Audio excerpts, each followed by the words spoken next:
ನಮ್ಮ political editor Prashant ನಾತು ನೇರ ಸಂಪರ್ಕದಲ್ಲಿದ್ದಾರೆ. ಜೊತೆಗೆ ಕಾಂಗ್ರೆಸ್ ಬೀಟ್ನ ರಿಪೋರ್ಟರ್ ಮಾರುತೇಶ್ ಕೂಡ ಇದ್ದಾರೆ.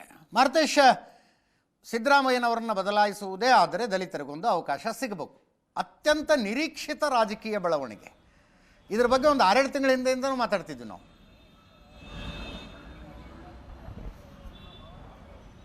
ಖಂಡಿತ ಈಗ ಈ ಹಿಂದೆ ಕೂಡ ಇದೇ ಸಚಿವ ಅಂದರೆ SC/ST ಸಚಿವರುಗಳು ಸಭೆ ಸೇರಬೇಕು ಅನ್ನುವಂಥ ತೀರ್ಮಾನವನ್ನು ಕೈಗೊಂಡಾಗ ಸುರ್ಜೇವಾಲಾ ಮಧ್ಯಪ್ರವೇಶ ಮಾಡಿ ಆ ಸಭೆ ಆಗದೇ ಇರೋ ಥರ ಮಾಡಿದ್ದು ಕೂಡ ಆ ಸಭೆಯ ಅಜೆಂಡಾ ಕೂಡ ಇದೆ ಅನ್ನುವಂಥದ್ದಿತ್ತು. ಆ ಸಭೆಯ ಅಜೆಂಡಾ ಪ್ರಮುಖವಾಗಿ ಇದ್ದಂಥದ್ದು ಒಂದು, ಮುಖ್ಯಮಂತ್ರಿ ಸಿದ್ದರಾಮಯ್ಯನವರ ಪರವಾಗಿ ನಾವು ಬೆಂಬಲಕ್ಕೆ ನಿಲ್ಲಬೇಕು, 5 ವರ್ಷ ಅವರೇ ಮುಖ್ಯಮಂತ್ರಿ ಆಗಿರಬೇಕು ಅನ್ನುವಂಥದ್ದಕ್ಕೆ ನಾವು ಪೂರ್ಣ ಪ್ರಮಾಣದಲ್ಲಿ ಬೆಂಬಲ ಸೂಚಿಸಬೇಕು. ಒಂದು ವೇಳೆ ಅವರನ್ನು ಬದಲಾವಣೆ ಮಾಡುವಂಥ ತೀರ್ಮಾನವೇನಾದರೂ ಹೈಕಮಾಂಡ್ ತೆಗೆದುಕೊಂಡಿದ್ದೇ ಆದಲ್ಲಿ ನಾವು ದಲಿತರ ಮುಖ್ಯಮಂತ್ರಿಯನ್ನು ಮಾಡಲೇಬೇಕು ಅನ್ನುವಂಥ ಪಟ್ಟನ್ನು ಹೈಕಮಾಂಡ್ ಮುಂದೆ ವ್ಯಕ್ತಪಡಿಸಬೇಕು ಅನ್ನುವಂಥದ್ದು ಆ ಸಭೆಯ ಅಜೆಂಡಾ ಆಗಿತ್ತು. ಆ ಸಭೆಯ ಅಜೆಂಡಾದ ಮಾಹಿತಿಯನ್ನು ತಿಳಿದುಕೊಂಡಂಥ ಕಾರಣಕ್ಕಾಗಿಯೇ ಹೈಕಮಾಂಡ್ನ ಮೇಲೆ ಒತ್ತಡ ಹಾಕಿ ಈ ಸಭೆ ಏನಾದ್ರು ನಡೆದಿದ್ದೇ ಆದರೆ ಅದು ಮುಂದಿನ ರಾಜಕೀಯ ಬೆಳವಣಿಗೆಗಳಿಗೆ ಸಮಸ್ಯೆಯನ್ನು ಉಂಟು ಮಾಡುತ್ತೆ ಅನ್ನುವಂಥದ್ದು DK ಶಿವಕುಮಾರ್ ಅವ್ರಿಗೂ ಕೂಡ ಗೊತ್ತಿತ್ತು.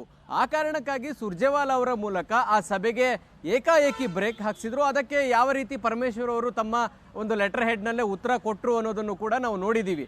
ಅಂದರೆ SC/ST ಸಮುದಾಯ ಮುಖ್ಯಮಂತ್ರಿಗಳ ಬದಲಾವಣೆ ವಿಚಾರದಲ್ಲಿ ಒಂದು ಸ್ಪಷ್ಟ ನಿಲುವನ್ನು ತೆಗೆದುಕೊಂಡಿದ್ದಾರೆ. ಆ ನಿಲುವಿನ ಪ್ರಕಾರ CM ಮುಂದುವರಿಬೇಕು ಸಿದ್ದರಾಮಯ್ಯನವರು, ಇಲ್ಲ ಅಂದರೆ ದಲಿತರನ್ನು ಮುಖ್ಯಮಂತ್ರಿ ಮಾಡಬೇಕು ಅನ್ನುವಂತಹ ಅಜೆಂಡಾ ಮಾತ್ರ ಕ್ಲಿಯರ್ ಕಟ್ ಆಗಿದೆ.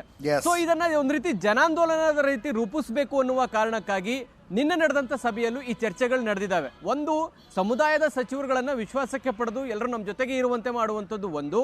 ಇನ್ನೊಂದು, ದಲಿತ ಸಂಘಟನೆಗಳ ಮೂಲಕ ಸಮಾವೇಶಗಳನ್ನು ಮಾಡಿ ಸಭೆಗಳನ್ನು ಮಾಡಿ ಅವರನ್ನು ಒಗ್ಗೂಡಿಸಿ ರೆಡಿ ಇಡಬೇಕು ಅನ್ನುವಂಥ ಒಂದು ಅಜೆಂಡಾ ಕೂಡ ಚರ್ಚೆ ಆಗಿದೆ.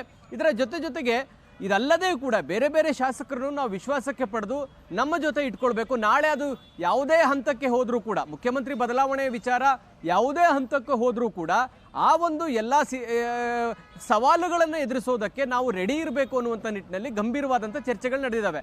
ಅದರ ಭಾಗವಾಗಿಯೇ ನಾವು ಹೈಕಮಾಂಡ್ ನಾಯಕರನ್ನು ಕೂಡ ಭೇಟಿಯಾಗಿ ದಲಿತ ಸಚಿವ ಅನ್ನುವ, ದಲಿತ CM ಅನ್ನುವಂತಹ ಒಂದು ಟ್ರಂಪ್ ಕಾರ್ಡನ್ನು ಕೂಡ ಅವರು ಮುಂದೆ ಪ್ರಸ್ತಾಪ ಮಾಡಬೇಕು ಅನ್ನುವಂಥ ಚರ್ಚೆಗಳು ನಡೆದಿದ್ದಾರೆ. ಅದರ ಲೀಡನ್ನು ಪರಮೇಶ್ವರ್ ಅವರು ತೆಗೆದುಕೊಳ್ಳಬೇಕು ಅನ್ನುವಂತಹ ಚರ್ಚೆಗಳು ಕೂಡ ನಡೆದಿದೆ.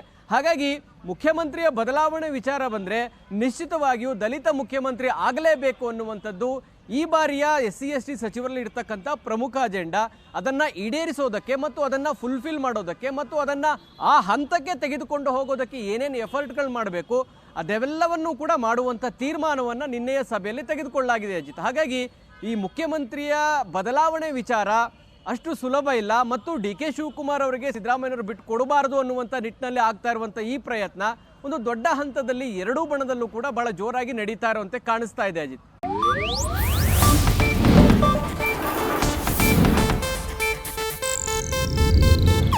ಇದು ಏಷ್ಯಾನೆಟ್ ನ್ಯೂಸ್ ನೆಟ್ವರ್ಕ್ ಪ್ರಸ್ತುತಿ.